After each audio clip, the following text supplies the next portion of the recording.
Добрый день, уважаемые господа. Мы ведем репортаж, можно сказать, с границ Казахстана с Кыргызстаном через кыргызскую сим-карту.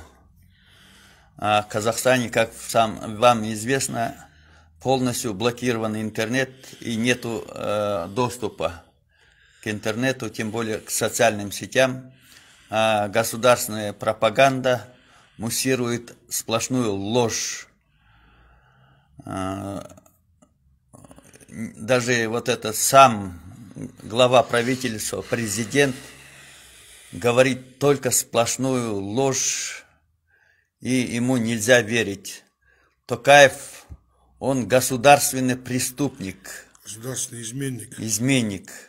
Он предал интересы государства и призвал ради своих шкурных интересов, призвал жандармов, карателей во главе Путина, Пашиняна и Лукашенко.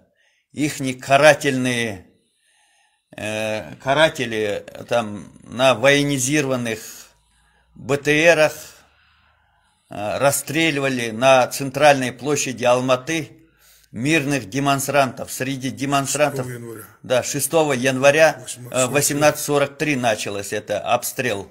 Наверху есть видео. Это второй Да, обстрел вот уже. на странице, на моей странице Абдуманапов Мирхан есть начало этого обстрела. Это второй уже обстрел. Из пулеметов стреляли. Да. И говори. После этого, одан кейін, салам алейкум елім жұртым, содан кейін 18:43-те басталды. Фурманова жақтан келді, Сатпаевадан броневик машинамен. И пулеметпен, автомат емес, пулеметпен 10 шақты машина оқ жаудырды. Содан адамдар құлап бастады. Соның үстінде видеода ол екінші шабуыл. Содан кейін бірінші ранені, содан кейін жас бала қайтыс болды, тілі шықпай, бозар болып жатты. Өкпесіне оқ деген мына жеріне, бірақ шығуы жоқ, ішін бәрін опарып жіберген ғой. Содан кейін Сатпаев жақ неден Мирадан түсіп, тағы 10 шақты броневик келді. 10 шақты броневик. Үстінен пулеметпен бір кавказсктерге ұқсаған кісілер әйтеуір көріп қойғаным. Армянский нелер бар. Болуы мүмкін, 100% айта алмаймын. Олар да келіп сразу гранат лақтырып, бір үлкен гранаттар енді басты жерге түспей аспанда жарлады екен. Сонымен сосын шквальный огонь екі жақтан ұрды. Содан да құлап атты адам. Содан кейін енді оқ жаудырғаннан кейін лестницамен түсіп астына тұрдық, рикошет ұрып атырды. Раненларды қолымыздан кейін шығардық. Бекен, Айдар Оразбеков, тағы жас қыздар вообще қалып қалды стелланың астында. Мейірханаға көріп 5 адам жатты. Оны көтере алмады. Одан ары сол броневиктер айналып ата бастады кругом. Бәрін площадьтың жанына Круг жасап атып жатты. атып жүрді. Ары қарай біз қайттық, Мейірханаға қалып қойған, уже видеосында память болмағанын өзі көрген, соны шығарайын деп ранеларды, бірақ қайтадан ата бастаған бұл кісіге. Содан тығылып жүріп 9-ға дейін сол жерде жағдайды көрген. 9-да үйге келдім мен, 9-дан ерте, сосын телевизорды қоссам айтып жатыр, телевизорда, білмеймін, Қазақстан ба қайсында, площадьтан террористерді босаттық деп. Сол жерде тұрған адамдардың ішінде қолында не только автомат, даже таяқта, пышақта болған жоқ, ешқайсында. Оған біз 100% гарантия бере аламыз. Тоқаевтың айтқанына сенбеңдер.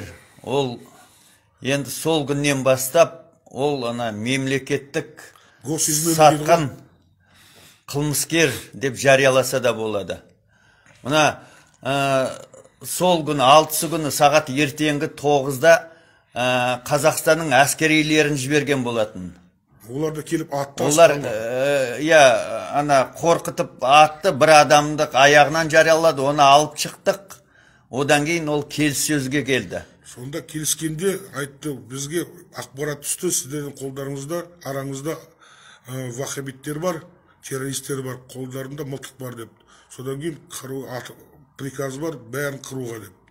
Біз оны қайтарғанбыз. Ол жаққа Мұратбек деген бар жігіт сөйлесуге переговорға, кімнің қасында жүретін, бірге отырған атымен. Арон Атабекпен. Сол қазақ войска. Онда бізге жалған ақпарат түскен екен деді. Ол қолына қару ұстаған, даже таяқ ұстаған болса, біз өзіміз алып қайтып сіздерге береміз дедік. Содан кейін олар қайтты. Бір-ақ рет атты. Сонда бір-ақ адам жарақат алды. Абылдан кавказстер. Одан кейін оның айтқаны, соның ішінде мен де болдым. 7 адам келіссөзге барғанбыз. Ол айтты, мен білем деді, көрдік, ол сендердің еш қатысың жоқ, сендер бейбіт несіңдер деді, демонстранtsыңдар, осылай жалғастыра беріңдер, тек қана араларыңа арандатушылар кіріп кетпесін деді. Кімдер арандатушылар біз білеміз деді. Сол тек бір ғана ескерту жасады, егер шынымен араларында арандатушылар, қарулылар қалып қойып, бізге оқ атса, біз оған қарсы оқ атамыз, оны сендерде зардап шегесіңдер деді. Біз айттық, жақсы, біздің арамызда жоқ, егер бола қалса, біз оларды қуып жібереміз дедік. Солай да болды. Одан кейін олар 1-2-3 сағаттай алыстау жерде тұрды, одан кейін әскерилер қайтып кетті. Қазақ әскерлері. Қазақ әскерлері қайтып кетті. Біз еще арасында сөзінен түсіндік, қазақ әскері сол қылмыстық бұйрықты орындаудан бас тартқан, өз халқына оқ атудан. Одан кейін тағы бізге түскен мәлімет бойынша, ана полиция қызметкерлері де халыққа ары қарай, одан бір күн бұрын атса, кейін оқ атудан олар да бас тартқан. Одан әрі 2005 жылы. Жоқ, тұратыр. Ал сол күні олар бас тартқаннан кейін, бұлар именно нелерді алдыртып отыр ғой. Белоруссия, Ресей және Арменияның әскерилерін кешкі 6:43-те, осы қырғынды бастады. Ол жендеттер, халықаралық Путин бастағанның жендеттері. И Пашинянның жендеттері. Бір айтатын, менің өте ответственный заявление бар. Арыстан деген КМБ-нің подразделенің бастығы кезінде маған айтқан, Теміртауда мен туған нағашым. Соның бастығы Южный регион. Қандай приказ халыққа түссе, халықтатуға, ондай приказды мен орындамаймын деп. Менің 100% сол жігітке сенетін, ол менің нағашым.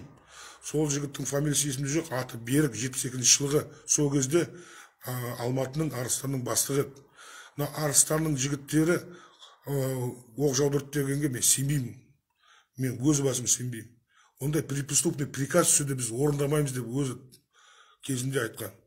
Ол қайда қазір жұмыс істейді білмеймін. Есімі Берік, Теміртауда туған 74 жылғы.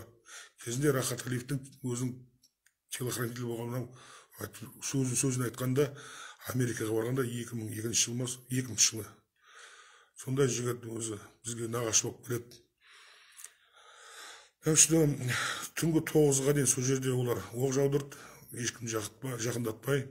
Кемінде 8 адам қаза болды, жас қыздар стелланың астында. Жоқ, ол біз көз көргендер, ол 9 адам. Ол мен өз көзіммен көрген 6 адам, біреуін алып шықтым өзім.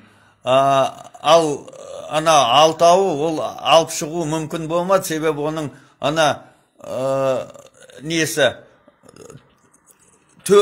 жатқан стелланың түбінде жатқан үшеуі бір-бірінің үстінде, 2 қыз, бір жас жігіт, үшеуі де жас, өрімдей жас қыздар тегі. Адамның жылағысы келеді.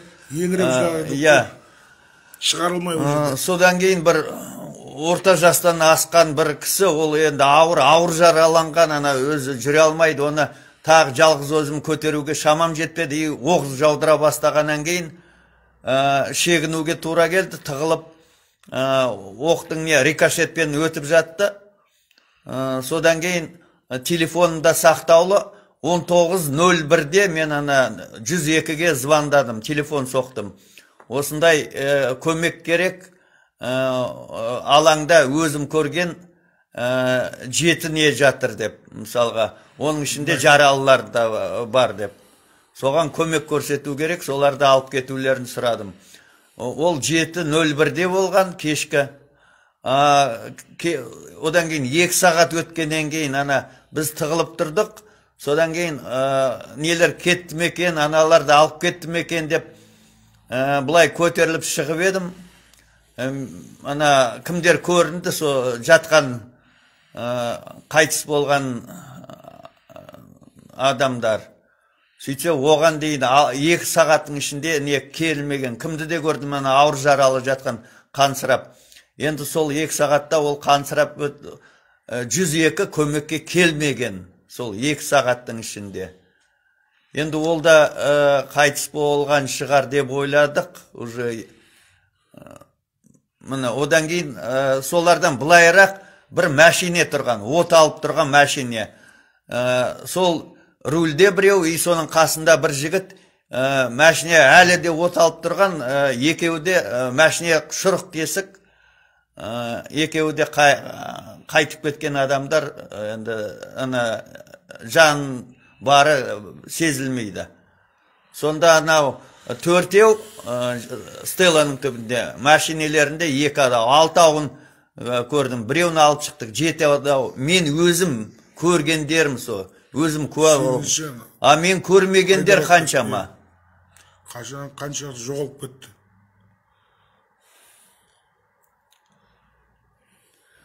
Осындай үлкен қылмыс жасалып отыр біздің республикада. Және де ол экстремистер, террористер деп. Ал о жерде соны жариялап отыр. Бірде біреуінің қолында қару тұрмақ таяқ та болған жоқ. Ал ана бүкіл ана тонаушылық әрекеттерді, оны билік, ана арнайы ана спецслужба дейді ғой, солар ұйымдастырған бандыларды, нелерді алып келіп, ана бүкіл ана Алматының барлық көшелерінде түрмеден 2000 адам шығарып алған демесін. Сондай нелер, неше түрлі қылмыстық топтарды ұйымдастырған сол әдейі жаңағы арнайы нелер, спецслужбалардың нелері, адамдары. Сондай қылмыскерлерге не беріп отыр? Мүмкіндік беріп, интернетті сөндіріп тастау, ол кәдімгі мемлекеттік бүкіл службаларды парализовать неткен. Полицейлер өзінің тікелей міндеттерін атқаруды қойды, қоғамдық орындарда тәртіпті сақтамаған, олар тек белсенділерді қудалап сөйтіп жүр, өзінің тікелей міндетін атқармаған, ал соны пайдаланып, осындай нелерді, бандыларды жаңа спецслужбалар жіберіп, ана интернет жоқ болғаннан кейін, ана камералар да істемейді. Олар бәрі онлайнда қазір, сауда үйлеріндегі осындай. Сол себепте олар қорықпай, ана сауда үйлерін тонап жүргендері де содан. Камералар себебі істемейді. Оны кімдер камераны өшіргенде, оны жақсы білет, оны өшіріп жүрген осы өкімет өзі, ол әдей жоспарланған осындай бар жаланы бәлелерді осы белсенділерге жабу үшін. Бізді террористердің орысша айтып еді жаңағы. Пособники деп. Тоңқаев пет, аты кім еді жаңағы. Тоңқаев. Қылмыскер. Сағат кешкісін 9-да мемлекеттік нен сатқын. Террористердің пособниктер деп шығарды. Ол өзі террорист. Өзі қылмыскер. Өздерінің жеке басының несі үшін ол қазақ халқының, жалпы Қазақстан халқының мүддесін сатып, осындай мемлекеттік қылмыс жасап отыр. Шетелдің жендеттерін алып кеп, халқын қырғызып отыр. Армяндар қырып ет кезінде, тағы келіп қырды ма? О кезде Сталин ет, қазір кім болып тұрса оған көмектесіп тұрған ма? Тоңқаев бәлеге. Еркек емес екенсің ба? Қатынын Ең жаман Қайдағы қатын, ол мал ол. Миллион раз артық Тоңқаев. Ол мал. 15 жасар балалар өлді ғой. 15-16-дағы қыздар өлді. Қыздар. Ана әкеңнің майын алып кет, үлгерсең. Ешкім тоқтата алмайды. Шығарып алып, оның жасасы жоқ, конечно. Ертең шошқаның терісіне орап. Сондай бала тәрбиелеген үшін ол да жауапты әрине. Сатқын баланы, оңбаған сатқын, беті бүлк етпей осындай жаланы халқына жауып отырған, халқын сатып отырған осындай жендеттерге халқын атқызып қойған доңыз. Кейін ауыз шешеңнің амыл сізгілі бөлін нахуй. Тоңқаев пидорас біле. Енді осы ешқандай ондай пропагандаға леспеңдер. Мына интернетті тез арада қоссын, отставкаға кетсін. Бүкіл тағы сатқындық жасап отырған парламентте өкімет кетті ма, бүкіл бәрі жоғалсын. Қалта қол парламенті, оның ішінен біреусіз шықпады. Халқының жағын сөзін сөйлейтін, осындай сатқындық, оңбағандықты бетіне айтатын біреу шықпағаннан кейін, бұл парламенттен де ештеме шықпайды. Бұлардың бәрі кету керек. Парламентті. Албакев туралы айту керек. Енді Тоқтар да өзінің бет-пердесін ашып тастады. Оңбаған. Жоғал Россияға. Қатыныңмен, орыс қатыныңмен. Оны кішкене тәуірма деп жүрсем, ол да бәрі бет-пердесін ашып жатыр. Кетсін бәрі. Бәрі кетуі керек. Қазақ өзі ие болады. Уақытша өкімет құрылады.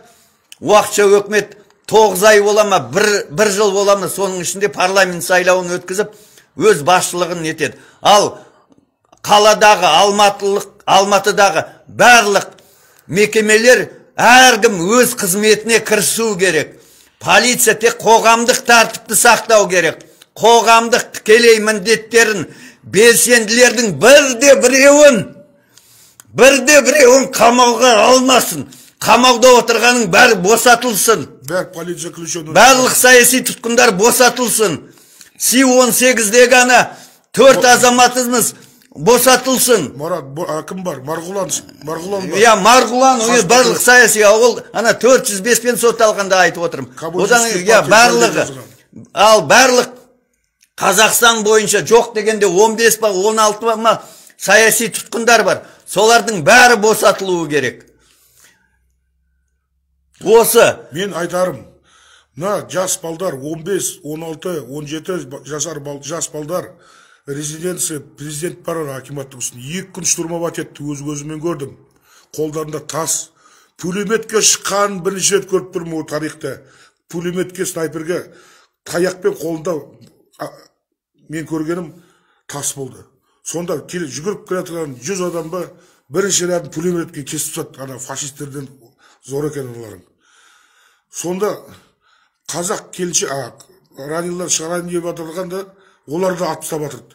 Сосын бір қазақ келіншек барып шығара бастағанда, екінші күні соңында сол уже шыдамат көттер ана атқандардың. Сонда ғана кіріп 2 күннен кейін алды резиденция Назарбаевтың.